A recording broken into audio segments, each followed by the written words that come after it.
말씀 보겠습니다. 전도서 2장 26절 말씀입니다. 같이 읽겠습니다. 하나님은 그가 기뻐하시는 자에게는 지혜와 지식과 희락을 주시나 죄인에게는 노고를 주시고 그가 모아 쌓게 하사 하나님을 기뻐하는 자에게 그가 주게 하시지만 이것도 헛되어 바람을 잡는 것이로다. 아멘. 전도서 2장 26절 말씀, 기쁘게 일하고 누리며 흘려보내는 믿음이라는 제목으로 말씀 보도록 하겠습니다. 신자는 주의 영광을 위해 부지런히 일하며 기쁨을 누리는 자입니다. 왜요? 예수 안에서 일은 고된 노동이 아니라 기쁨과 즐거움이 되기 때문입니다. 오늘 본문을 통해서 이에 대해 함께 살펴보도록 하겠습니다. 오늘 전도자는 하나님이 그가 기뻐하시는 자에게는 지혜와 지식과 희락을 주시지만 죄인에게는 노고를 주시고 그가 모으고 쌓아놓은 것을 하나님을 기뻐하는 자에게 주게 하시지만 이것도 헛되어 바람을 잡는 것이라고 말합니다. 이것을 타번역본에서는 하나님은 하나님 보시기에 좋은 사람에게 지혜와 지식과 복을 주시지만 죄인에게는 온갖 노력으로 모으고 쌓게 하시고 그것을 하나님 보시기에 좋은 사람에게 넘겨주게 하신다. 이것 또한 허무하고 뜬구름 잡는 일이다 라고 번역하고 있습니다. 본문은 기뻐하는 자와 죄인을 대조하고 쌓다와 주다를 대조하면서 죄인의 허무한 삶을 강조하고 있습니다. 이것은 죄인인 사람이 이 땅에서 하는 모든 수고와 저축은 피곤하고 허무한 일이 된다는 것을 교훈하는 동시에 신자는 그리스도 안에서 지혜와 지식과 희락을 누릴 뿐 아니라 일용할 양식을 공급받으면서 보람된 삶을 살 수 있다는 것을 잘 교훈하는 말씀이라고 할 수 있겠습니다. 본문은 하나님께서 그가 기뻐하시는 자에게는 지혜와 지식과 희락을 주시나 죄인에게는 노고를 주신다고 말합니다. 여기서 하나님이 기뻐하시는 자에게 주시는 지혜와 지식과 희락은 죄인에게 주어지는 노고와 대조되죠. 그러면 하나님은 왜 지혜와 지식과 희락을 주시는 걸까요? 그 이유는 분명합니다.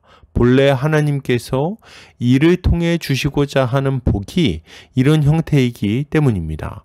하나님은 사람에게 창조적인 지혜와 지식을 주셔서 더 좋은 세상을 꿈꾸게 하시고 그것을 이루어가게 하십니다. 어둠을 밝히는 빛을 꿈꾸게 하시고 먼 거리에 있는 사람과 얼굴을 보며 대화를 나눌 수 있는 세상을 꿈꾸게 하십니다.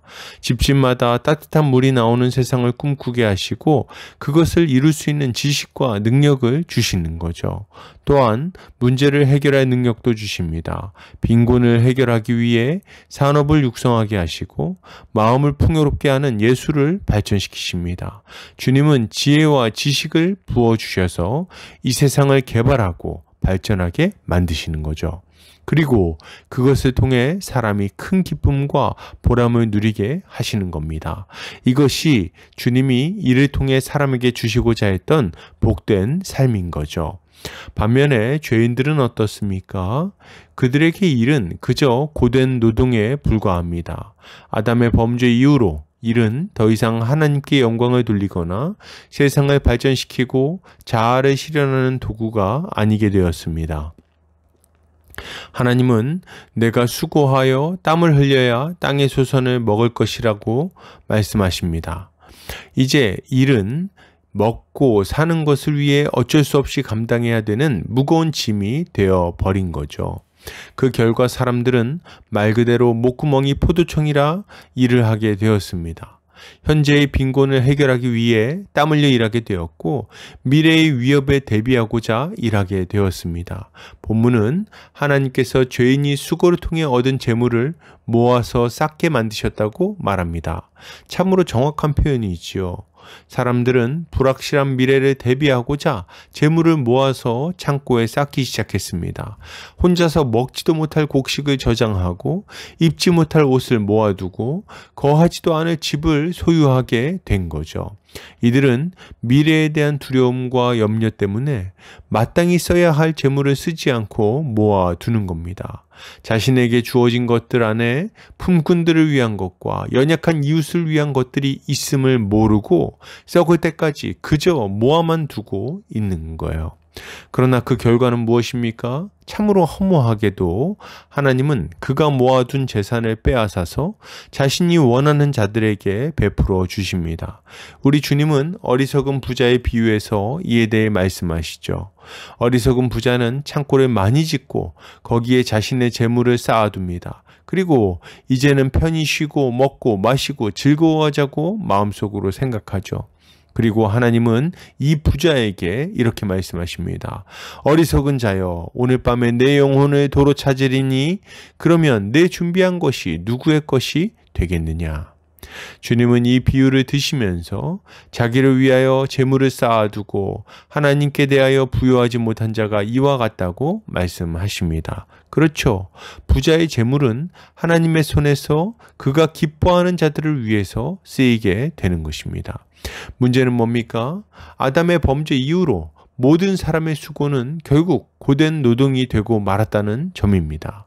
사람은 더 이상 하나님께 영광을 돌리지 못하게 되었습니다. 하나님의 영광은커녕 자기의 영광을 위하여 일하고 자신의 안정과 유익만을 위해서 일하는 자들이 되어 버린 거죠. 그 결과는 뭡니까? 지혜와 지식과 희락 대신 고된 노동과 썩어질 재물을 창고 안에 쌓는 허무한 삶이 남아 버렸습니다. 그러면 어떻게 해야 될까요? 우리는 그냥 포기하고 허무한 인생 그저 살아가면 되는 겁니까? 그렇지 않습니다.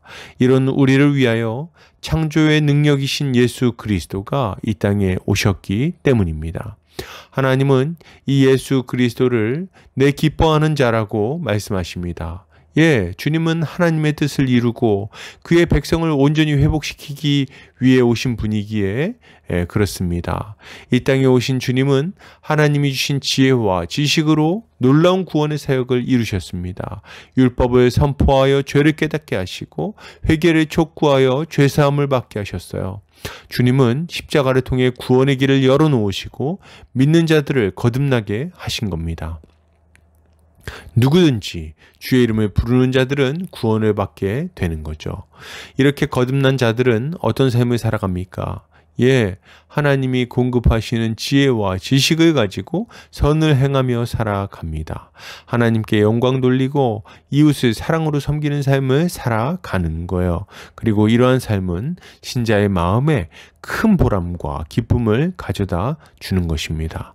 참된 희락이 그의 인생을 둘러싸게 되는 거예요.